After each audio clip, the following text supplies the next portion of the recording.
طارق پیا مرشد پیا طارق پیا مرشد پیا بسم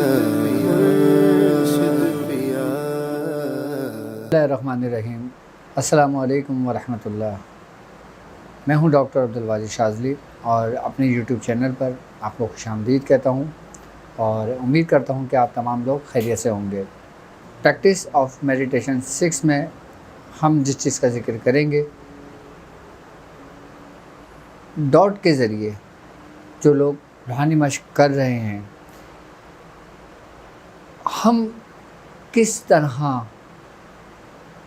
ہم اپنی روحانیت میں ترقی کر سکتے ہیں، ہم ڈاٹ کے ذریعے کس طرح اپنے آپ میں تبدیلیاں پیدا کر سکتے ہیں، اور اس ڈاٹ کے ذریعے ہمیں اور مزید کیا کیا فائدے حاصل ہو سکتے ہیں۔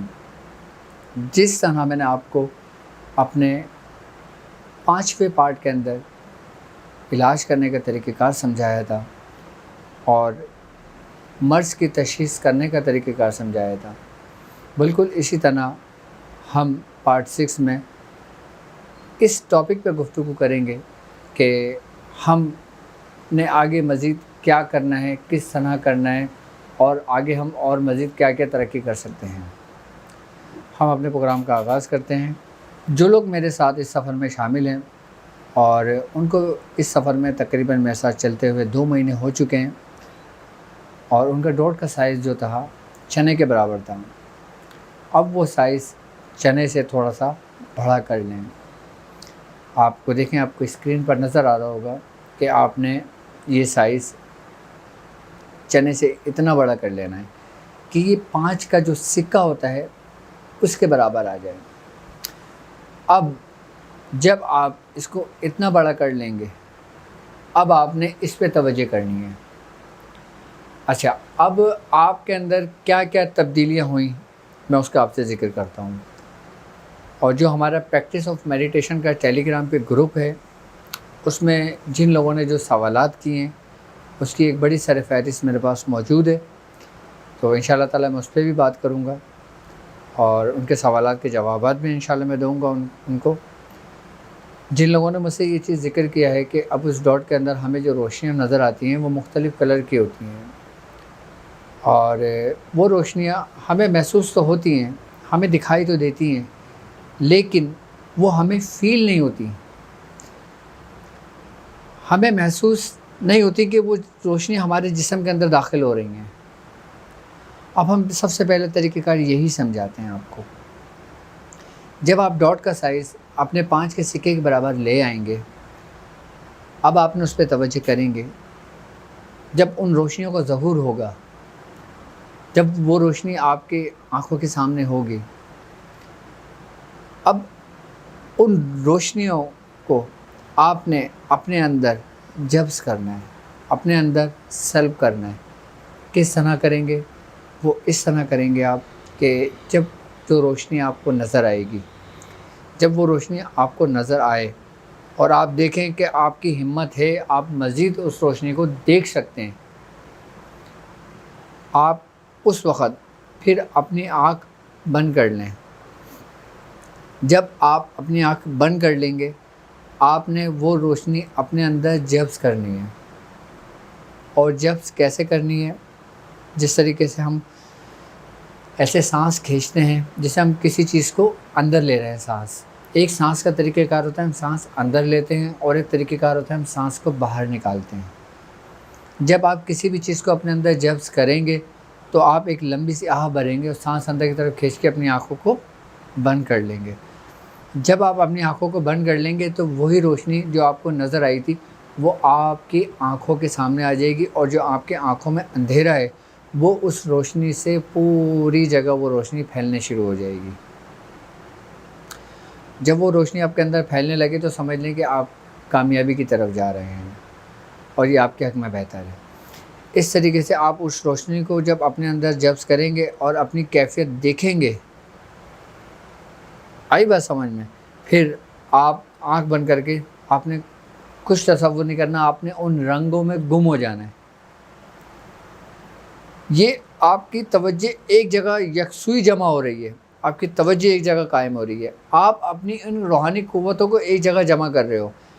آپ کو اس کا اندازہ پتہ ہے کب ہوگا؟ جب آپ کو کچھ عرصہ یہ ایکسرسائز کرتے ہوئے ہو جائے گا، آپ کو اس وقت اس کی اہمیت کا اندازہ ہوگا کہ ڈاکٹر صاحب نے ہم سے یہ روحانی مشق کیوں کرائی تھی۔ تو اس طریقے سے اب ہم اپنے اندر اس روشنیوں کو اپنے اندر جذب کریں گے۔ اچھا، جو لوگ مشاہدات کرنا چاہتے ہیں روحانی مشق کے اندر، جو ڈاٹ وہ دیکھ رہے ہیں، لیکن اب جب یہ 5 کے سکے کے برابر ہو جائے گا نا، پھر آپ نے اس میں مشاہدہ کرنا ہے۔ اچھا، میں تو آپ سے یہ کہوں گا کہ آپ دنیاوی معاملات میں دنیاوی مقاصد کے لیے اس چیز کو اپنی فی الحال ہرگز استعمال نہ کریں، بقدر ضرورت۔ اگر کوئی کیس آپ کے پاس ایسا آ جاتا ہے کہ جو بہت ٹپیکل کیس ہو، بہت مشکل کیس ہو اور وہ پریشان حال ہو، تو آپ اس پریشانی کو دور کرنے کے لیے تو یہ کر سکتے ہیں توجہ کے ذریعے، لیکن فی الحال شغل میں نہ کیجیے گا، اپنی مرضی سے نہ کیجیے گا۔ آپ اپنی مرضی سے صرف اور صرف اس کے اندر وہ دیکھیں جو اللہ رب العزت آپ کو دکھانا چاہتا ہے۔ آپ کو پتہ ہے یہ ڈاٹ کیا ہے؟ ہم نے اس کی ابتدا کیوں کی ہے؟ یہ ڈاٹ ابھی 5 کے سکے کے برابر ہوا ہے۔ یہ ڈاٹ جو ہے نا، یہ اب ایک نقطے کی صورت اختیار کر گیا ہے۔ آپ جس طریقے سے میم لکھتے ہیں، آپ نے دیکھا ہوگا میم کا جو ماتھا ہے وہ گول ہے، اس کے بعد آپ بالکل اس اینگل کے اندر میم بنا دیتے ہیں۔ میم کو لکھنے کے لیے آپ کو پہلے گول دائرہ بنانا پڑتا ہے اور پھر آپ نے لکیر کھینچ دینی پڑتی ہے، تو میم کی علامت بن جاتی ہے۔ یہ ڈاٹ وہی میم کا ماتھا ہے۔ کیا؟ اہل سلوک میں، اہل روحانیت میں یہ وہی میم ہے جو محمد کا میم ہے۔ کس کا میم ہے؟ محمد کا میم ہے۔ اب جب اس میم کے ماتھے پہ آپ نور محمدی کا مشاہدہ کریں گے، نور محمدی کو آپ دیکھیں گے، تو آپ کے اندر کیا پیدا ہوگی؟ وہی نور محمدی آپ کے اندر منتقل ہونے شروع ہوگا۔ آپ کا جسم ایسے اندر سے پاک ہونے شروع ہو جائے گا، آپ کی کیفیت ایسے اندر سے ہونے شروع ہو جائے گی کہ جیسے کسی گندے کپڑوں کو آپ نے واشنگ مشین میں ڈال کر دھو دیا، وہ پورا کلیئر ہو گیا، صاف ہو گیا۔ اسی طریقے سے آپ کا باطن صاف ہونے شروع ہو جائے گا۔ جب آپ کا باطن صاف ہو جائے گا اور بالکل شیشے کی طرح ہو جائے گا، اس کے بعد پھر آپ اپنی کیفیت دیکھیے گا، اپنے معاملات دیکھیے گا، ان روحانیت کی تاثیر دیکھیے گا۔ پھر جو آپ عمل پڑھیں گے، پھر اسم الہی جو پڑھیں گے، پھر سورت کو پڑھیں گے، پھر مختلف قرآن کی آیت کو پڑھیں گے، یا جو آپ کو سبق دیا جائے گا جب آپ وہ پڑھیں گے، تو آپ پڑھیں گے بعد میں، اس کا نور پہلے منتقل ہوگا آپ کے اندر۔ یہ بڑے کمال کی بات میں آپ سے کہہ رہا ہوں، صرف کیونکہ مجھے پورا بھروسہ اور پورا اعتماد اور پورا یقین ہے اس بات پہ کہ یہ تعلیم ہمارے میاں حضور کی ہے۔ بالکل ایسی ترتیب سے میاں حضور نے ہماری تربیت کی ہے، یہ کیفیت سب ہم نے اپنے اندر محسوس کی ہیں۔ اس کے بعد پھر جب آپ عملیات کے راستے پہ جائیں گے، آپ کو یہ ڈاٹ آپ کی آخری سانس تک آپ کو نفع اور آپ کو فائدہ دے گا۔ یعنی کہ زندگی کے ہر معاملے میں، سلوک کی ہر منزل میں، روحانیت کے ہر راستے پر یہ آپ کے ساتھ ایسا ہوگا جیسے آپ کا سایہ۔ اس پارٹ کے اندر آپ نے ان رنگوں کو اسی ترتیب سے اپنے اندر جذب کرنا ہے۔ جب ہم یہ اپنا مرحلہ طے کریں گے، جب ہم اس منزل سے دوسری منزل کی جانب داخل ہوں گے، پھر ہم بتائیں گے کہ ہمیں نیکسٹ اسٹیپ کے اندر ہم نے اپنی باطنی آگ کو کیسے جگانا ہے۔ ہم اپنی باطنی آگ کو، جسے اہل دنیا، جسے مختلف مذاہب اس کو تھرڈ آئی کہتے ہیں، تیسری آنکھ کہتے ہیں، اس کا کانسیپٹ، اس کا تعلق دنیا کے ہر مذاہب میں موجود ہے، لیکن یہ باطنی آنکھ نور محمدی کے بغیر، آپ کی توجہ کے بغیر، آپ کی یکسوئی کے بغیر، آپ کے استاذہ، آپ کے پیر و مرشد کے بغیر، اس کی توجہ اصلاحی کے بعد توجہ اتحادی کے بغیر یہ ناممکن ہے کہ یہ آپ کی آنکھ جاگ جائے۔ اور ہم انشاءاللہ اسی روحانی سفر میں اس تیسری آنکھ کا بھی ذکر کریں گے۔ ہم اس ڈاٹ کے ساتھ ساتھ ہم اب اپنی باطنی آنکھ کو روشن کریں گے۔ جب آپ کی باطنی آنکھ روشن ہوگی، جب آپ کی باطنی آنکھ اپنے عروج کو پہنچے گی، تو انشاءاللہ تعالیٰ جو کمالات آپ دیکھیں گے، جو مشاہدات آپ دیکھیں گے، وہ پھر قابل دید ہوگا، قابل تعریف ہوگا، آپ کے لیے بھی اور آپ کے شیخ کے لیے بھی۔ اور یاد رکھنا کہ یہ باطنی آنکھ کا جو تعلق ہے وہ انسان کے کس اعضاء پہ ہے۔ آپ کو پتہ ہے کیا جانتے ہیں آپ تیسری آنکھ کے بارے میں؟ آپ کیا جانتے ہیں باطنی آنکھ کے بارے میں؟ باطنی آنکھ کے بارے میں اگر میں آپ سے ذکر کروں نا تو اس کی بنیاد ہی توجہ ہے۔ اگر میں باطنی آنکھ کی بات کرتا ہوں تو اس کی باطنی آنکھ کی ٹوٹل جو بنیاد ہے نا، وہ لیس للانسان الا ما سعی ہے، کہ انسان کو وہی کچھ ملتا ہے جس کی وہ کوشش کرتا ہے، چاہے وہ دنیاوی مقاصد کے لیے کرتا ہے، چاہے وہ روحانیت کے لیے کرتا ہے، چاہے وہ اپنے آپ کے لیے کرتا ہے۔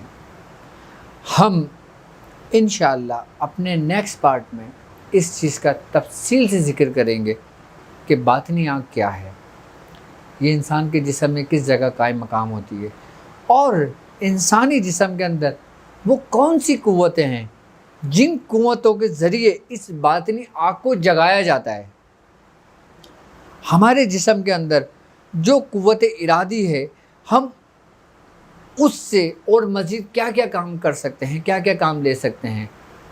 ابھی ہم پڑھنے کے مراحل پہ نہیں ہیں، ابھی ہم سمجھنے کے مراحل پر ہیں، سیکھنے کے مراحل پر ہیں۔ ایک بات یاد رکھنا، میں آپ سے ہر دفعہ میں ایک بات کہتا ہوں، وہ کیوں کہتا ہوں؟ میں سمجھتا ہوں کہ جہاں تک آپ لوگوں کے میری بات بہت اچھی طریقے سے سمجھ میں آ گئی ہوگی۔ اب کچھ لوگوں نے مجھ سے پرسنل میں پوچھا ہے کہ کیا ہمیں ترک جلالی جمالی کرنا چاہیے یا نہیں کرنا چاہیے۔ تو آپ لوگ، جو لوگ میرے ساتھ اس سفر میں شامل ہیں، چاہے وہ ابتدائی مراحل سے ہیں یا ان لوگوں نے ابھی مجھے جوائن کیا ہے، وہ سب لوگ ترک جلالی اور جمالی کی اپنے جسم کو عادت ڈالنا شروع کر دیں، کیونکہ اس کی اہمیت کا اندازہ آپ کو ابھی نہیں ہوگا، لیکن جب میرے ساتھ آپ تھوڑا سا سفر میں چلیں گے تو آپ کو اس کی اہمیت کا اندازہ ہوگا کہ ڈاکٹر صاحب نے ہم سے ترک جلالی اور جمالی کیوں کرایا تھا۔ آپ جو لوگ میرے ساتھ چل رہے ہیں، میں سب کو اس چیز کی ہدایت کرتا ہوں کہ وہ لوگ اپنے جسم کو عادت ڈالیں ترک جلالی کی بھی اور جمالی کی بھی۔ مطلب سختی نہیں ہے ابھی اتنی، اگر آپ سے کوئی کوتاہی ہو جاتی ہے تو آپ ڈرنے کی کوئی ضرورت نہیں ہے، آپ کو کوئی ایسی بات نہیں ہے۔ یہ جلالی اور جمالی جو نا، یہ حلال ہے، اس میں کوئی نقصان نہیں ہے ہمیں، لیکن ہم اس کو وقتی طور پہ ترک کر رہے ہیں۔ ہم ترک کیوں کر رہے ہیں، اس کی کیا وجہ ہے؟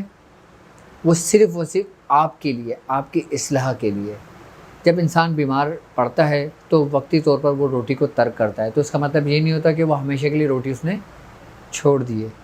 جب بخار اس کا اتر جاتا ہے تو وہ کھانا بھی کھاتا ہے، بریانی بھی کھاتا ہے، چکن بھی کھاتا ہے، سب کچھ استعمال کرتا ہے، لیکن جب تک وہ بیمار ہوتا ہے تو وہ ان چیزوں سے پرہیز کرتا ہے۔ آپ کو شوگر ہو جاتی ہے یار، آپ کھانا پینا چھوڑ دیتے ہیں، آپ میٹھا کھانا چھوڑ دیتے ہیں، صرف ایک بیماری کی ڈر سے۔ اور آپ روحانیت کے راستے پہ چل رہے ہیں، اپنے رب کو ڈھونڈ رہے ہیں، اس کا قرب ڈھونڈ رہے ہیں، اس کو اس راستے پہ تلاش کر رہے ہیں، آپ ریاضت کر رہے ہیں، اور پھر آپ مجھ سے پوچھ رہے ہیں کہ ہمیں پرہیز کرنا چاہیے ہی نہیں کرنا چاہیے؟ سر بالکل کرنا چاہیے آپ کو، آپ لوگ کریں، یہ آپ کے لیے فائدہ مند ہے۔ جب آپ عملیات کی دنیا میں داخل ہوں گے نا تو اس کی اہمیت کا اندازہ آپ کو تب ہوگا۔ جو لوگ رجت کا شکار ہو جاتے ہیں نا، جن لوگوں کو جنات پریشان کرتے ہیں، جن لوگوں پہ جادو آسانی کے ساتھ اثر کر جاتا ہے، آپ کے قریب بھی نہیں ہوگا ایسے۔ جب آپ پرہیز جو ہوتا ہے نا، یہ بیسیکلی آپ کا جنگی لباس ہے۔ جب آپ جنگ میں جاتے ہیں نا تو آپ لباس کا اہتمام کرتے ہیں، جب سردی ہوتی ہے نا تو آپ جیکٹوں کا اہتمام کرتے ہیں۔ اسی طریقے سے روحانیت کے راستے پہ چلنے کے لیے جو نا یہ جلالی اور جمالی جو پرہیز ہوتا ہے نا، یہ انسان کا لباس ہوتا ہے، یہ انسان کو محفوظ رکھتا ہے۔ کس سے؟ رجت سے، شیاطین سے، جنات سے، وباؤں سے، بلاؤں سے، نظر بد سے، حاسدوں کے حسد سے۔ آپ کے دل میں یہ سوال پیدا ہو رہا ہوگا، کیسے؟ میں اس کے بارے میں بھی آپ کو بتاتا ہوں اور سمجھاؤں گا اس کے بارے میں بھی آپ کو تفصیلی، کہ یہ چیز آپ کو کیسے محفوظ رکھتی ہیں، اس کی اہمیت کا اندازہ آپ کو کیسے پتہ چلے گا۔ اللہ تعالیٰ بہت جلدی آپ سے ملاقات کرتا ہوں، اس سے کہ آپ اپنا بہت خیال رکھیے گا۔ اب مجھے اجازت دیجیے۔ السلام علیکم ورحمۃ اللہ۔